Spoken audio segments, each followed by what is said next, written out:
Flat Earth Clues, Part 7, The Long Haul.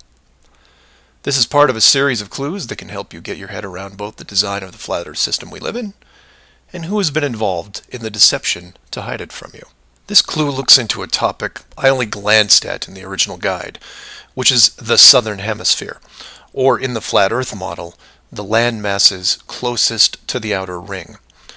I like to give credit where credit is due, and the long haul title was given to me by a fellow flat earther who did some of the same research I did. The summary of the video is this. If you are looking to show someone how to view the flat Earth from a practical point of view, this is the example I would use. I'm going to show you how strange the world looks using just a few websites, some simple math, a couple minutes, and your brain. You don't have to write anything down, unless you want to, of course. I'll give you everything you need on screen and break down one of the examples as well. I'll also link the sites in the description for reference.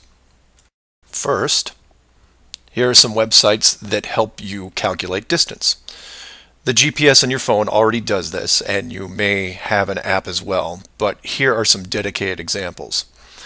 Timeanddate.com, tripit.com, distancefrom2.net, worldatlas.com, freemaptools.com, and travelmath.com.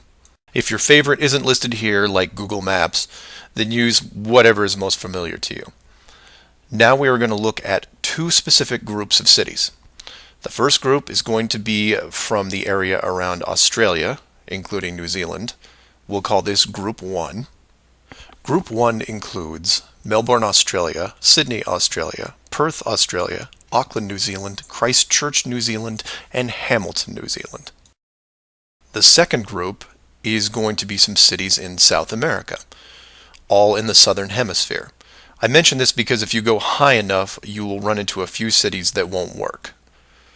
Group 2 includes Rio de Janeiro, Brazil, Sao Paulo, Brazil, Brasilia, Brazil, Buenos Aires, Argentina, Lima, Peru, and Santiago, Chile. Again, there is a link in the description with many other airports. Now, these two groups are interchangeable, as you would imagine, so you can start or end with either Group 1 or 2. The results will be the same, and just to make it interesting, I'll use a slightly different example which a fellow flat earther did the legwork on and show you that even these two groups aren't exclusive. So you take anything from Group 1 and anything from Group 2, and you get some distances, ranging from 6,000 to 8,000 miles roughly. That's all I want you to do here is get that part in your head, noticing that the root is bent because they have to account for the curvature of the Earth. All these directions are what you would expect, a straight shot over the South Pacific Ocean. Now, just to prove it's not an exclusive route, instead of starting in, say, Rio and landing in Auckland, I'll start what should be the opposite side, in Cape Town, South Africa, which is roughly the same distance on a globe Earth coming in at 7,300 miles. Notice on the map it's still a straight shot through the Indian Ocean and not crossing any countries, an easy route. I try to book my flight. For this example, we use TravelMath, but you can use whatever is easiest in your country, like Priceline, Expedia, Travelocity. It will make no difference because they're all tied to the same system. And this is when everything goes wrong. So the first leg, the airlines don't send me due east, but instead shoot me 4,700 miles almost due north to Dubai. Okay, maybe we're just picking up people. Seems a bit excessive, but I'll go with it. I'm probably comfortable in my seat drinking vodka tonics anyway. And from Dubai, it should be a straight shot home to Auckland, right? No. Now they send me southeast to Melbourne, a mere 7,300 miles. And then finally a third leg from Melbourne to Auckland coming in at around 1,600 miles. I'm rounding up or down to make the math easier. Regardless, the total miles for this flight is almost double what should be expected, coming in at 13,600 miles. In addition, the trip took me 37 hours. How long should it have taken? Well, in a 777, about 12. Now this is where you come in and say, well, It's probably an isolated incident or some strange connection thing. You know how the airlines are. Oh no, my friends. We can do this all day. This roulette table is rigged, and there is no way to get a fair game. The first part of the clue is the utter lack of non-stop flights from anywhere in this hemisphere, which is why I gave you multiple cities in each group. And here's the plot hole for you. Flying from international cities like Sydney, Rio, Santiago, or anywhere else close by, you can't get a single non-stop flight, no matter how much money you pay. I tried to do this for an entire night, and it was like playing an online casino game, one that I was losing most of the time. The connections kept coming in like spam windows. Start in Christchurch, go to Auckland. Start in Auckland, go to Sydney. Start in Sydney, go to Dubai or Los Angeles or somewhere else that makes no sense. Some of these connections took the trip over 50 hours to complete. Go ahead, try it yourself. You may find one nonstop. But even then, the strangeness doesn't end there, because the speed is wrong. For reference, I included an optimum cruising speed guide from a commercial pilots forum that lists all the international aircraft used in these routes.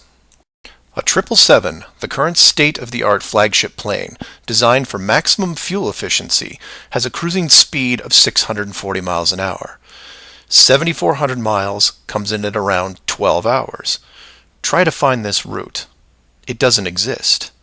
It can't. The closest I came was a one-connection flight with a 3-hour layover. The total flight time was 20 hours. 20 take away 3 is 17, not 12. And this might work if the plane was doing, say, 430 miles an hour. But it's not.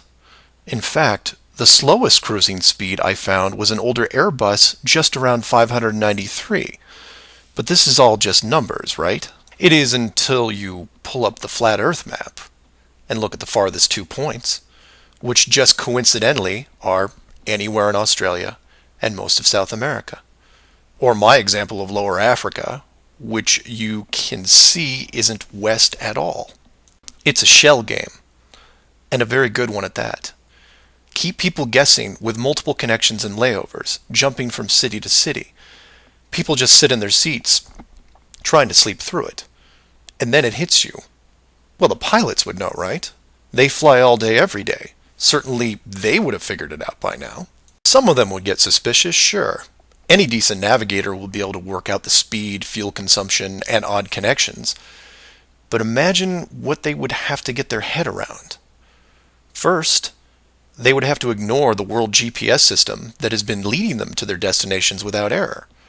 If you want some interesting side reading, check out the link on the history of the GPS. And I quote, "Developed in 1973 to overcome the limitations of previous navigation systems, integrating ideas from several predecessors, including a number of classified engineering design studies from the 1960s. Oh, and by the way, was created by the Department of Defense, the same people that closed off Antarctica. GPS went fully live in 1995. So if you were a pilot before then, you might have been able to pick up a breadcrumb trail. After that, very difficult. Plus, let's say you did figure out that something was off. Who exactly would you tell? The FAA? You would be looking around and wondering why you were the only one to see it. And then what? You make the leap of faith and see that the entire map system is wrong? Never gonna happen. You might as well just tell them that an alien spacecraft followed your plane around for 2 hours. We know what happens then. Start playing Flight Time Casino for yourself. See what interesting things you can discover. And while you're at it, show it to any pilots that you know. But don't forget to leave the words flat Earth out, because that's crazy, right? So do some of your own research and ask questions.